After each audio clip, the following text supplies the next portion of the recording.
দেশটা তখনও অত শত জিততে শেখেনি। আরে জেতা কি, তখন অমন ছক্কা দেখাও ছিল স্বর্গ পাবার মতো।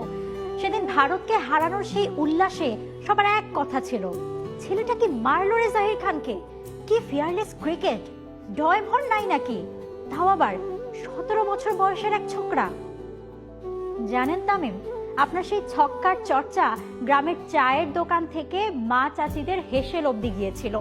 স্কুলে স্কুলে সেদিন স্যার ম্যাডামরা আপনার অকুতোভয় শটটাকে দৃষ্টান্ত করে ছেড়েছিল।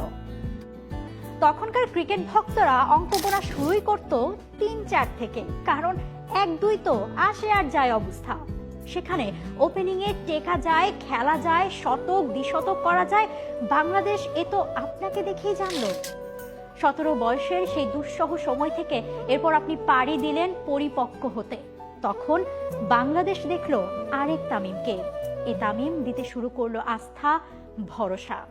এখনকার 20 বছরের ছেলেপেলেরা বায়না ধরে আইফোনের, না কিনে দিলে সে কি হুঙ্কার। আর 20 সেই তামিমের জেদ উঠলো লর্ডসের অনার্স বোর্ডে নাম লেখানোর। ব্যাস, সেঞ্চুরি করে নামটা উঠিয়েই ছাড়লেন, তাও আবার প্রথম বাংলাদেশি হিসেবে।